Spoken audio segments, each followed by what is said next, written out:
Essai numéro 2. Allez hop, Ryan.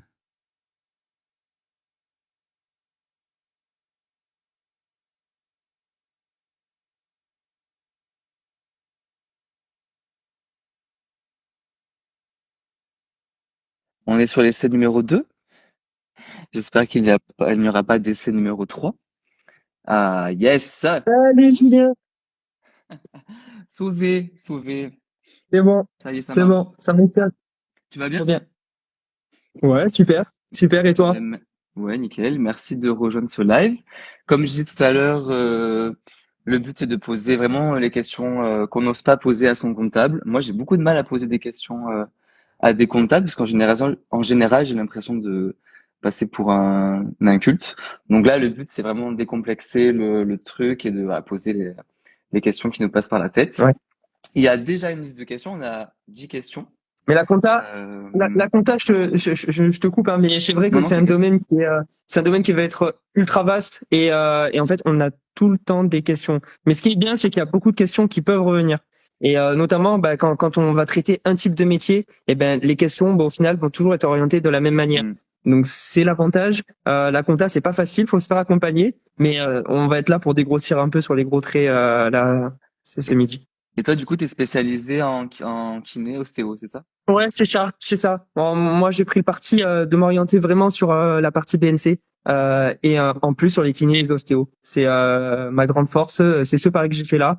Le sport et la santé, c'est des domaines que moi j'affectionne particulièrement. Il y a beaucoup de valeurs qu'on peut retrouver dans ces métiers et ces valeurs, bah, je les partage et j'ai envie d'aller plus loin et de partager bah, ces aventures comptables avec mes clients parce que sans passion et sans connaître le métier, on ne pourra jamais vraiment bien orienter, vraiment bien conseiller.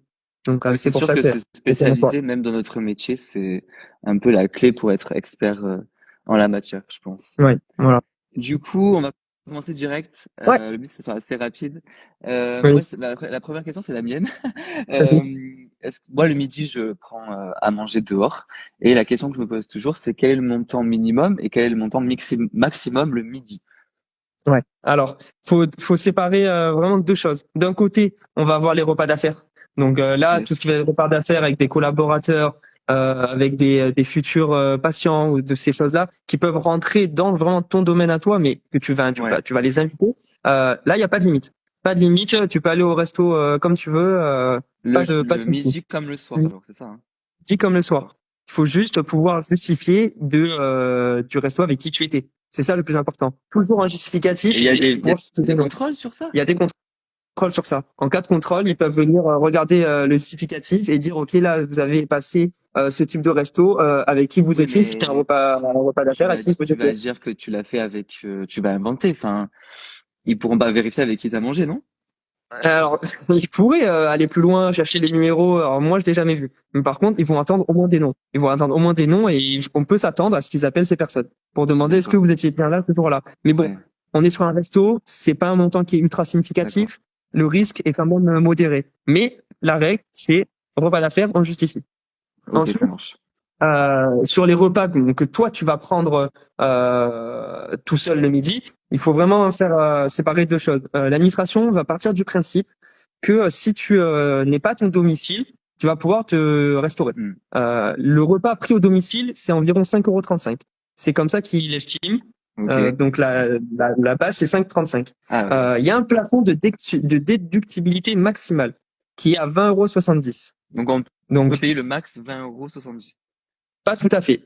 C'est 20,70 € moins en fait le repas que tu prendrais à ton domicile. Donc moins Ah oui. 5,35 €. Mais Je vais prendre un exemple. dis-nous direct le montant. Ouais. Je prends un exemple. Tu vas au resto pour 30 €. Tu vas avoir un plafond de déductibilité maximum de 20,70 €. Donc à ces 20,70 €, tu vas devoir enlever 5,35 € Ok, ouais. obligatoirement. Donc en Ouais. fait sur les 30 €, tu vas avoir 15,35 € qui vont être déductibles et la part non déductible sera du coup de 14,65 €. Ah oui, d'accord. Donc on enlève toujours 5 euros Toujours. ça représente notre repas au domicile. Mais en fait, Voilà. il n'y a Et pas en non fait, plus de montant maximum. Enfin, il y si, a, il y a déductible. Le ouais, déductible, c'est déductible, 20 euros. mais par contre, tu peux aller faire un resto à 120 € le midi pour toi tout seul, hein, si tu as envie. Mais tu auras D'accord. juste à chaque fois, 20,70 € moins ta part de 5,35. Je précise bien ça parce que il va y avoir autre chose. Par exemple, tu prends un sandwich à 4,90. Ouais. Là, tu pourras pas le déduire celui-là. Donc c'est pas Parce que assez cher. l'administration va partir du principe que c'est 5,35 à ton domicile. Donc D'accord. 4,90, c'est en dessous des 5,35. Donc ça passera pas. Donc Par le contre, minimum, c'est 5,35. ouais, non, c'est 20,70 moins 5,35. Donc C'est c'est celui-là combien le minimum. le minimum? C'est Ça fait combien? 15,35 € en gros. 15,35 Minimum? €. 20, Enfin, 15 tu euros. vas, non, le maximum, c'est Oui, le 15,35. maximum. Et le 15,35. minimum? 5, au-delà de, je t'ai dit, 5,35. 5,35. Ok, Ouais, c'est ça. Donc le minimum, c'est bien ouais. 5,35. Ok. C'est bon. Et J'ai compris. après, tu vois, le resto à 12 €, Oui. tu vas pas pouvoir, du coup, ta limite, c'est 20,70. Mais là, on n'y est pas. Tu vas pouvoir déduire 12 € moins 5,35. Ouais. Ouais, ouais, ouais. J'ai Tu pourras pas compris. déduire la totalité des 12 parce que on part du principe C'est qu'il y ça. a toujours le repas pris au domicile. Voilà. Ok. Donc, Ça marche. Là, c'est bon. J'ai tout compris. Ok. Trop bien. Merci. On passe, deuxième question. Encore de moi. Désolé, après on arrête. vas-y, vas-y. Est-ce qu'on paye la TVA sur les actes, hors nomenclature? Je Ouais. pense que tu gères le hors nomenclature. Ouais. Oui, oui. Est-ce qu'il y a un seul à pas dépasser? Alors, faut partir du principe qu'il y a deux choses. Tu vas avoir l'ensemble des soins que tu vas dispenser, les prestations que tu vas faire à tes patients. Euh, il n'y aura pas de TVA dessus, jamais, Ouais. que ce soit conventionné ou non conventionné. Donc, Mais dans là, les, c'est hors nomenclature, hein. ouais, ouais, Il y a une diff. bah, ouais, pareil. Mais le hors nomenclature ça va être des actes accessoires à ton activité Oui, principale. c'est ça. Ouais. Donc, dans ce cas-là, c'est le même raisonnement de TVA. Pas de TVA, mais Donc, il y a un plafond, non? Par an.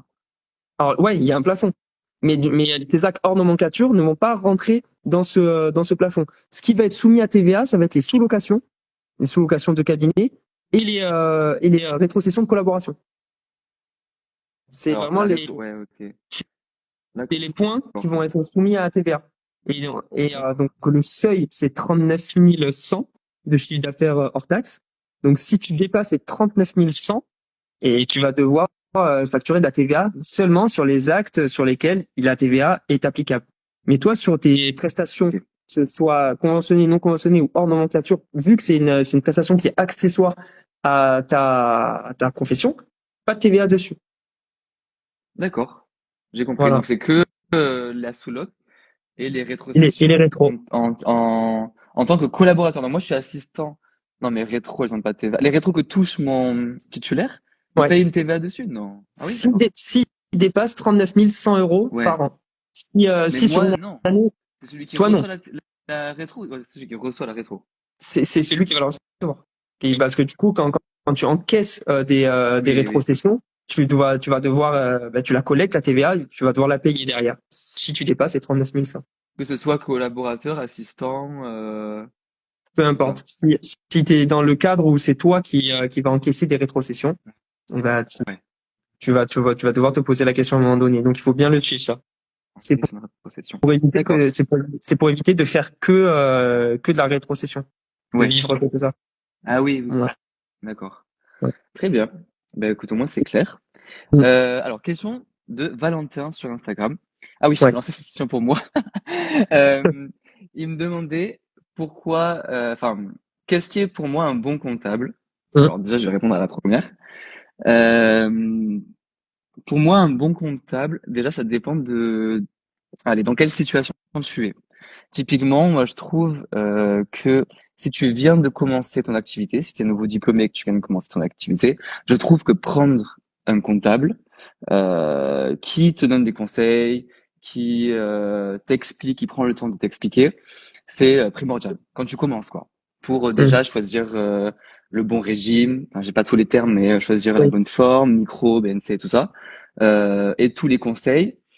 Par exemple, je pense qu'on peut comparer avec Inji, enfin tous les logiciels comme Inji. Typiquement, ils ont des conseils sur leur site, il y a des conseils. Si tu poses des questions, il y a des conseils. Mais je trouve que un comptable réel, il va aussi te donner des conseils qu'on trouve pas forcément sur Internet. Ou enfin, moi je sais qu'il m'avait donné des conseils un peu peut-être border.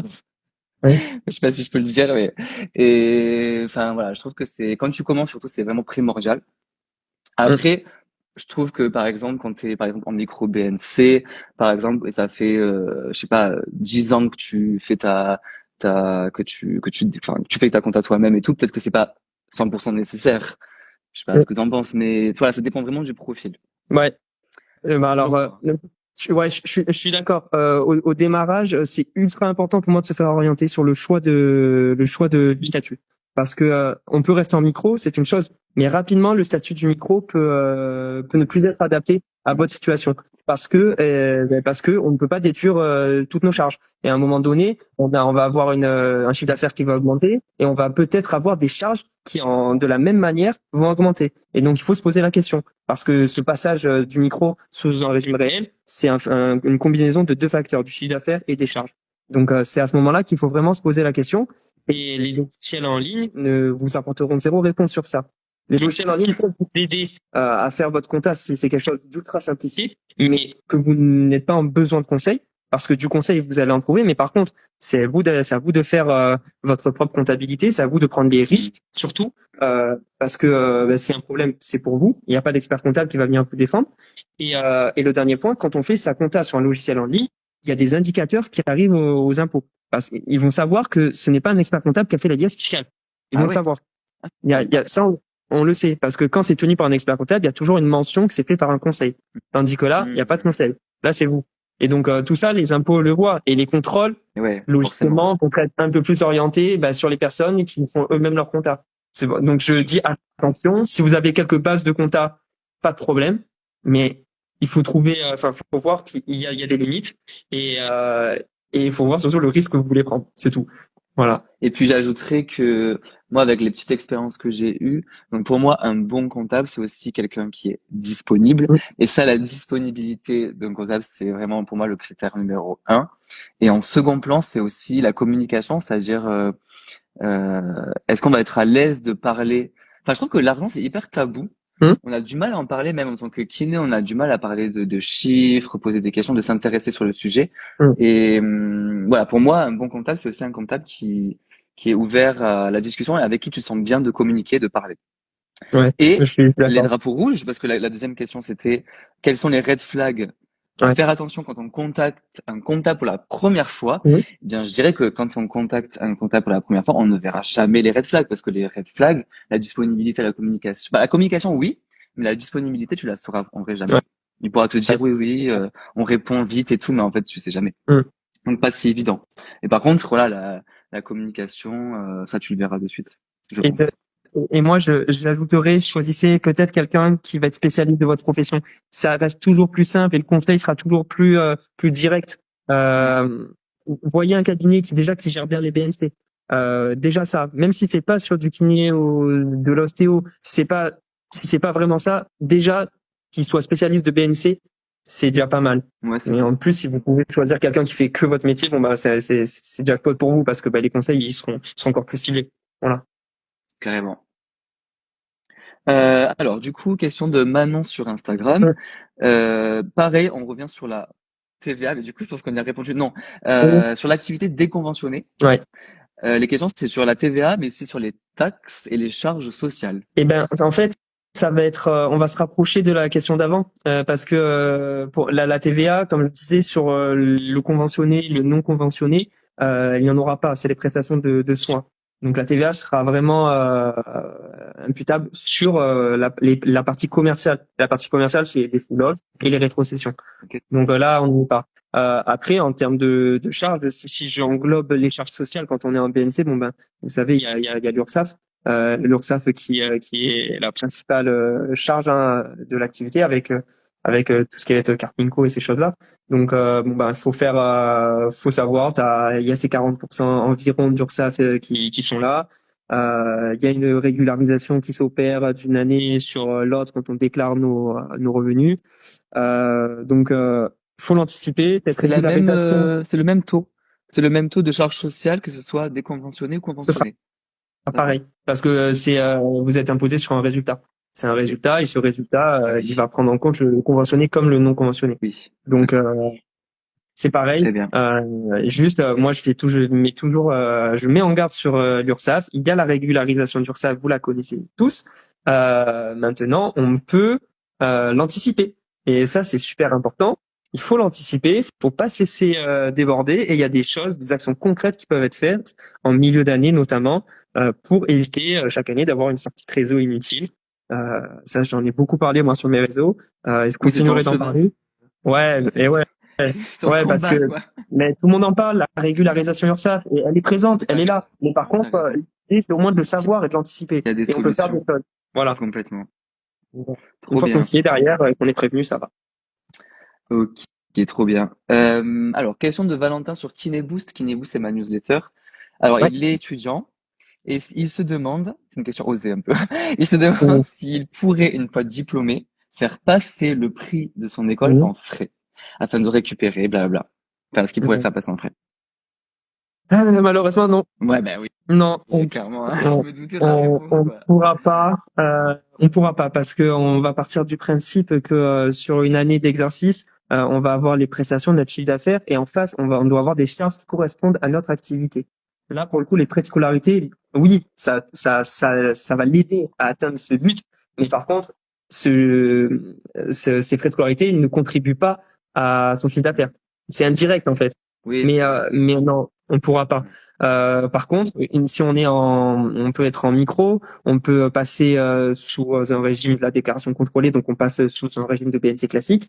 Là, on va pouvoir peut-être rattraper des factures d'il y a 6 mois. Ça, c'est important. Si il y a 6 mois auparavant, on avait acheté un l'ordi et que dans les 6 mois qui suivent l'achat, on passe au réel, et ben on pourra aller récupérer cette facture d'il y a 6 mois pour la passer sur la société. d'accord, oui, comme Donc ça, on si peut j'achetais faire. une voiture. Ce Comme que il a j'avais fait. fait, j'avais acheté une voiture juste avant de commencer mon activité et il me Voilà. l'avait amorti. Alors la voiture, c'est pas tout à fait pareil parce que du coup, ça va être un véhicule de transport qu'on va apporter, c'est une immobilisation. C'est pas pareil Oui, que une charge d'un téléphone ou d'un ordi, ces choses-là, ou même t'as acheté un bloc-notes si tu veux. Il y a 6 mois auparavant, tu pourras les oui, passer. mais tu peux quand C'est pas. même, si tu l'as acheté avant, tu peux quand même le Oui, rentrer. tu peux, mais c'est pas. En fait, c'est pas la même logique Ouais, comptable. Mais oui, d'accord, dans le raisonnement, c'est ça. d'accord, ok. Donc à savoir. Super, parfait. Autre question d'Olivier Rousseau.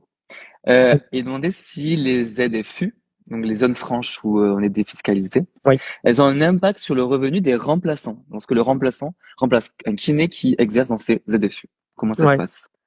Alors, très bonne question. Moi, j'ai eu le cas sur pas sur des remplaçants, sur des collaborateurs ou des titulaires. Vraiment quand tu es installé, ça passe, mais pas pour les remplaçants. Les remplaçants, ça ne passera pas. C'est une des conditions. C'est qu'il faut être installé. Ouais, d'accord. Et dans le cas des remplacements, ça n'ira pas. Ouais. Ça sera pas toléré par l'administration fiscale. Et est-ce Par que tu contre, peux me rappeler la ZFU, comment ça marche? Parce que ouais, j'entends différents sons de cloche. ouais, il y a différents critères. Il y a vraiment différents critères pour pouvoir le valider. Tu vas avoir, bon, comme je disais, il faut que ton siège social dans ton cabis soit en zone en ZFU. Ouais. Euh, Tu dois pas être en micro, donc tu dois être au réel. Ah ouais? Et tu vas avoir un critère de date pour l'année, par exemple 2024. Tu peux être inscrit avant le 31/12/2023, Ok. par exemple. Euh, Ouais. Tu avais un autre critère d'activité, mais que je n'ai plus en tête. Mais ça, c'est les principaux. Déjà, être au réel, pas en micro. Le siège social, très important. Et Et parce que moi j'entends des choses comme la ZFU, enfin tu peux être en ZFU, enfin avoir ce dispositif-là, si seulement si tu crées ton activité et pas à la reprise d'activité, par ouais, exemple. il y a des conditions sur ça. Mais ça, il faut vraiment creuser parce que c'est vraiment, Hmm. il y a une jurisprudence très importante dessus. Parce qu'il y a Ok, eu des d'accord. cas de redressement. Donc, faut vraiment bien regarder les textes. Là, comme ça, je ne vais pas pouvoir te répondre. Ouais, ok. Faut creuser Eh le ben truc. on fera un Mais post dessus. ouais, Voilà, le prochain post on qu'on peut le fera faire sur ensemble ça. si tu veux, ça Parce sera que sur la la ZFU. ZFU, ouais, les ZFU, même la ZRR, on en entend vraiment beaucoup plus parler. Il y a ce Enfin, titre. Moi, c'est quelque chose oui. que j'arrive à orienter. J'arrive à l'orienter maintenant. Je pose la question quasiment systématiquement au démarrage parce que on a une vraie économie d'impôts à faire. Donc, ça peut être intelligent des fois de faire une modification Oh là, statutaire oui, pour placer son siège social en ZFU. Euh, et carrément. parce que vraiment, sur 10 ans, on peut y gagner, quoi. Et en fait, nous, on entend beaucoup parler plutôt des zones non, enfin, de toutes les aides dans les zones non prioritaires, Mm. mais on oublie souvent ces ZFU en fait. Parce qu'on nous, on voit que zones surdotées et sous-dotées. Mais effectivement, je trouve qu'on n'en parle pas tant que ça en fait. Peut-être que ça Non, commence, mais je trouve on n'en parle pas tant que ça. ouais, Donc ben, prochain alors, post sur ouais, Instagram. avec plaisir, avec plaisir. Mais c'est vrai que tu en entendras peut-être moins parler d'administration parce que ben ils savent qui Oui, dit pardon. Mais par contre, à nous de le relayer pour le monde des kinés. Voilà. yes. Prochaine question. Quel est le pire conseil que tu aies entendu dans le domaine de la comptabilité? Ouais, Mais plutôt du coup des conseils qu'on donnerait à des clients, enfin des kinés. ouais. Moi, j'ai déjà entendu des réflexions du style passe systématiquement ton véhicule sur la société. Tu vois. Ouais. Alors que ça, pour moi, c'est pas recevable. Passer un véhicule sur la société, c'est pas toujours le bon choix. On a ce qui s'appelle les indemnités kilométriques qui vont nous permettre d'arbitrer ça en fonction de la distance de ton domicile à ton travail, en fonction de si tu fais des déplacements professionnels assez souvent. Et ben il va y avoir des situations dans lesquelles ça sera plus avantageux de faire des indemnités kilométriques. Donc juste pas systématiquement, c'est une vraie question le choix du véhicule. Donc Oui, faut bien le faire. typiquement, si Voilà. t'habites vraiment très proche de ton cabinet, Mm. genre tu peux y aller à pied, bah c'est Ouais. con de prendre une voiture en... T'as pas, eh ben, je dirais le contraire. Moi, t'as pas grand intérêt à passer des ICA, du coup. T'as pas grand intérêt à passer Oui, des indemnités kilométriques. Parce que tes indemnités kilométriques vont être très, très faibles et tu ne pourras pas passer beaucoup de charges sur ta société. Tandis que si tu roules beaucoup, eh ben, les ICA, le barème est assez généreux et donc il va pouvoir rapidement gonfler ouais, et ton pouvoir d'achat, bah, il va y gagner oui. aussi. Donc ça peut être intéressant. Mais c'est ça que j'ai dit, non? J'ai dit Hein? Non, toi, que je c'était pense que pas tu dis l'inverse. avantageux. J'ai dit que c'était pas avantageux si on déclarait sa voiture alors qu'on habite à côté de son cabinet. Ouais, c'est le passé sur la société, tu disais? Ouais, Ouais, bah, c'est c'est ça. ce que j'ai dit. C'est ça. C'est bon. Ok, Je pensais que tu disais l'inverse. ça Ok, marche. super. T'inquiète. Ok. Alors, autre Pareil, question. pareil, le conseil du micro. Ça aussi, je l'entends. Tu gagnes pas assez, t'as pas assez de chiffre d'affaires, reste au micro, par exemple. Ça, moi, je l'entends beaucoup, mais c'est faux. Le choix de bascule, je le disais au début, chiffre d'affaires, ça, c'est un ratio des deux. Ça, Donc, c'est pas parce que tu vas gagner peu de chiffre d'affaires ou beaucoup de chiffre d'affaires, c'est pas ce qui compte. Il faut regarder vraiment les charges. Super important. ok, ça marche. Alors, pour quelqu'un qui voudrait en apprendre plus sur le sujet, quelles ressources, quel site, quel livre tu pourrais conseiller? Ouais. Alors sur ça, c'est de l'information, on en trouve partout sur Internet. Si tu veux dire euh, alors des questions basiques de comptabilité, tu vas les taper sur Google, tu vas les trouver. Mais par contre, je dis pas que c'est le plus souvent qualifié. Hmm. T'as des livres qui existent, des livres purement scolaires pour le coup. Donc là, t'as les marques, t'as les Duno qui le font très bien. Euh, DUNO? DUNOD. Et donc pour le coup, c'est une marque scolaire qui reprennent vraiment les bases de comptabilité. Après, j'ai eu l'occasion une fois de feuilleter la compta pour les nuls. Alors tu peux rigoler, mais ce qui est dedans, C'est bien? c'est carré et Ok. ça pourra très bien correspondre pour avoir les notions de base, comprendre ce que c'est un chiffre d'affaires, comprendre ce que ce sont des charges, qu'est-ce qui est déductible, pas déductible. On va pouvoir avoir des éléments de réponse sur ça. Mais après, il faut aller plus loin. Pour moi, il faut faire suivre une formation. Tu as des formations auprès de l'ordre experts comptables qui existent pour former des entrepreneurs sur les bases de comptabilité. Donc c'est sur le site de Des l'ordre. formations auprès de Euh, l'ordre des des experts comptables? experts comptables. Ouais. T'as des choses qui existent où des tiers, des clients, des personnes peuvent venir et suivre des formations. Ça marche avec le CPF aussi, donc ça peut être intéressant. Donc Et ça, ça, pour les kinés, ça serait adapté. ouais. Ouais, Ouais, ils font des thèmes spéciaux pour les BNC par exemple. trop bien. Donc ça pourrait Exact. le faire. Après, je sais qu'il y a des confrères qui le font aussi. Il y a des confrères qui ont mis en place des dispositifs de formation où ils vont inviter des personnes comme toi qui veulent en savoir un peu plus. Ils pourraient venir sonner à la porte de ce confrère pour suivre une formation de Est-ce quelques que, heures. est-ce que ça serait pas ma prochaine formation? Je rigole.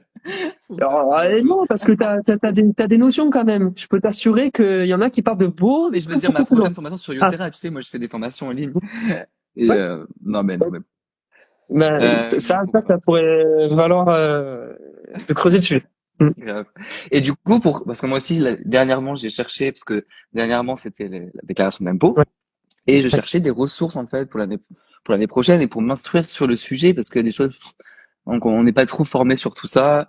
Mm. Et est-ce qu'il y a des livres aussi, des ressources pour tout ce qui est question de fiscalité?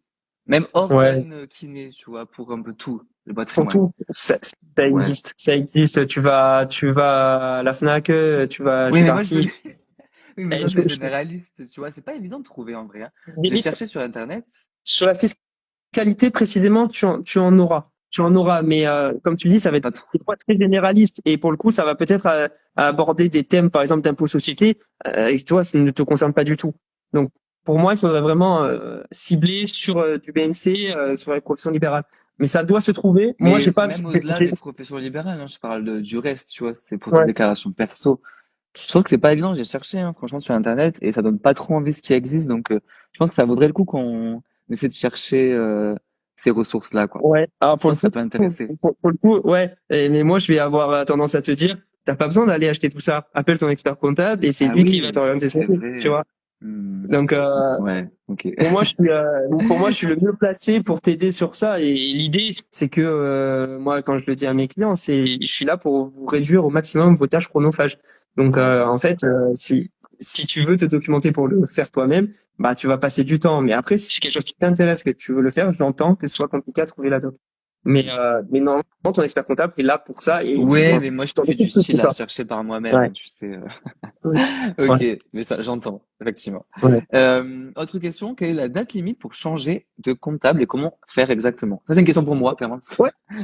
Ouais. je vais changer. Ben alors, en fait, ça dépend. Ça dépend du contrat de la lettre de mission que tu as signé avec ton cabinet. Il faut bien regarder les petites lignes dans le contrat, parce que en général, pour 95% des cabinets, ça va être 3 mois avant la date de clôture. Donc, tu clôtures au 31 décembre de l'année. Il va falloir que tu envoies une lettre de résiliation de la mission avant le 30 septembre. Et Donc ça, c'est bon, je suis dans les c'est temps. là.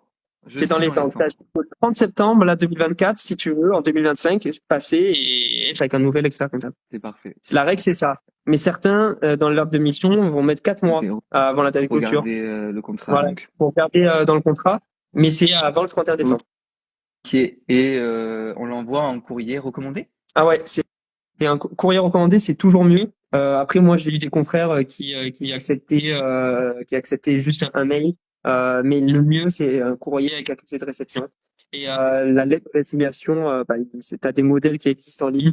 Mais après, bon, normalement, l'expert comptable que tu vas approcher pour travailler avec lui, il a des modèles, il te passera un modèle. Ah oui. Et avec ce modèle-là, bon, bah, tu te serviras de ce modèle pour l'envoyer Et à ton ancien cabinet. demander un modèle à ChatGPT. Non, je rigole. Non, parce que pour le coup, c'est assez réglementé. Il y a des termes des déontologiques qu'il faut respecter. Voilà. Mais ChatGPT respecte. Non, c'est vrai. Peut-être Euh, que si tu nous demandes en mettant vraiment en ressortir la déontologie, ça pourrait passer. Ouais. d'ailleurs, les personnes qui sont en live, posez des questions. Il n'y a pas eu de questions. Ah, non, il n'y a pas de questions. Parce que là, on arrive sur la fin. Ouf, Mm. ma cuisine. Alors, du coup, dernière question, c'est Adèle sur Instagram. Il demande si on a un bien immobilisé, donc Ouais. comme par exemple un téléphone, et si on le casse, ou est-ce qu'on aussi, j'arrive pas à parler. Donc, si on a un téléphone immobilisé et qu'on le casse ou qu'on le perd, Ouais. est-ce qu'on peut racheter un nouveau et l'immobiliser aussi? Enfin, comment ça se passe, quoi? Ouais. Alors, quand on a un téléphone qu'on va mettre sur la société, bon, on va l'immobiliser. C'est le principe. On va passer un amortissement dessus. Euh, Si demain le téléphone est cassé, on va le sortir de l'immobilisation. On va faire une Ouais. sortie d'IMO, ça s'appelle comme ça. Et donc dans ce cas-là, Ça eh s'appelle ben, comment? une Une sortie d'IMO, sortie? c'est une sortie. C'est une sortie. On va le mettre parce que s'il est cassé, ça sera une mise au rebut. Donc ça, c'est vraiment c'est mes termes comptables qui ressortent. Mais dans l'idée, on immobilise le téléphone. Il est cassé, on le sort. Donc du coup, à l'actif dans la société, il n'y a plus de téléphone. Donc dans ce cas-là, on peut facilement en racheter un autre et le faire passer. C'est comme ça que ça fonctionne. Maintenant, il pourrait y avoir potentiellement deux téléphones. Parce que peut-être je dissimule la question indirecte. Est-ce que j'ai besoin d'un deuxième téléphone que je veux mettre sur la société, même si le premier n'est pas cassé? C'est possible. Il faut juste pouvoir justifier en cas de contrôle de l'utilisation de ce deuxième téléphone. Se Hmm. dire, ok, ben en fait, moi, j'avais pas pensé à avoir deux SIM dans mon téléphone. J'avais besoin de prendre deux téléphones, un pour la partie, je sais pas moi, déconventionnée, et une autre pour vraiment pour la partie prestation de soins classique. Voilà, ça peut, mais il faut pouvoir demain face au contrôleur s'exprimer. Il nous dit, écoutez, monsieur, j'avais deux téléphones, ce n'était pas du perso, c'est vraiment du pro. Yes. Et après, ça peut passer, mais il Oui, faut le justifier, toujours. de toute façon, tant que tu justifies ton achat, ça, tout passe, Oui, quoi. Tant que c'est oui. justifié. Tant que ça reste de bonne foi, en général, c'est bon. D'accord. Ouais. Mais écoute, nickel, on a fait une demi-heure. Hum, C'était le temps qu'on s'était donné. Donc c'est parfait. J'ai pas de questions, donc je pense qu'on a été très clair, ou alors vous avez pas osé. Mais hum. Bon, je c'est pense souvent ça. qu'on en refera en vrai, non? C'est sympa. Mais ouais, carrément, carrément. Moi Ça j'aime permet bien d'apporter et un peu de conseils et dégrossir des points surtout. Parce que voilà, là, on apporte des grandes lignes. Il y a des réponses, certes, mais derrière, il faut aller creuser ça. Hmm. Il faut aller creuser parce que selon vos cas, il y a des choses qui vont être individualisées et le conseil ne sera pas le même. Yes. Et on a tellement de points abordés sur les charges qu'on peut déduire sur une société, sur le barème kilométrique, sur les loyers qu'on peut se faire à soi-même, le rachat de mobilier qu'on peut se faire aussi, pour optimiser le pouvoir d'achat de l'entrepreneur. Et ben il y a beaucoup de choses qui existent. Donc, il faut se rapprocher de son expert comptable toujours. Il Mais faut pas oui, et toi, et nous, si on veut te contacter, comme tu es spécialisé kiné, oui, et d'ailleurs, tu pourrais préciser où tu travailles, peut-être que ouais, je suis à ça Montpellier. joue, même Moi, je Montpellier. suis à Montpellier. Mais le critère géographique maintenant, en fait, on le perd énormément. Enfin, j'allais dire c'est affolant, mais c'est pas le cas parce que moi, je trouve ça incroyable. Mes clients, ils sont aux quatre coins de la France. J'en ai même à La Réunion, j'en ai en Corse, j'en ai vraiment partout. Et on travaille à distance en visio et ça se fait très très bien. Et on peut avoir même une réactivité, une disponibilité différente par la visio parce que on évite aux clients aussi de se déplacer. Moi, j'ai pas besoin de me déplacer aussi. Et on s'appelle, on se fait visio et ça passe bien. Donc, De toute façon, on est tellement mobile, nous les kinés, qu'on se déplace tellement souvent que finalement, c'est pas plus mal d'avoir un expert comptable qui soit justement connecté, qui soit en ligne, quoi. Enfin, ouais, qui soit qui fasse des visios, tout ça. voilà. Et je pense qu'il faut privilégier un expert comptable qui est à l'aise avec tout ça maintenant, qui est Oui, à l'aise pour travailler à distance, qui est à l'aise avec la tu 100% des parles de maths, toi, non? parce que, bah oui, bien forcément. Mais c'est ce qu'il faut. Pourtant, t'as C'est, pas réussi à décrocher mon live sur Instagram. voilà. Ouais, ouais. Oups. Ouais. Non, je plaisante. Oui. Ouais, bah écoute, trop Euh, bien, mais merci beaucoup pour ton temps. Et après, mon d'ailleurs, si on cabinet, veut te contacter, ouais, c'est Moja enfin, Conseil. Mon cabinet s'appelle Moja, Moja parfait. Conseil. Yes. Moja Conseil, Moja. Voilà. Et je suppose qu'on peut t'envoyer directement un message sur Insta Bien sûr, si bien sûr. on veut prendre Voilà. contact. Ok, Voilà. bah parfait. Bah écoute, je te dis à... Oula, attends, ma caméra ne veut pas. Je te dis à bientôt. Ouais, ça a été un plaisir. Et Yes, j'espère que merci. ça aura servi à la majorité qui était là. Bon, en tout Voilà. cas, moi j'ai tout noté et ça va me servir, c'est sûr. Trop bien. Trop Trop bien. bien. À C'est le but. bientôt. Allez, à Allez, bientôt. salut. Salut. Ciao, ciao.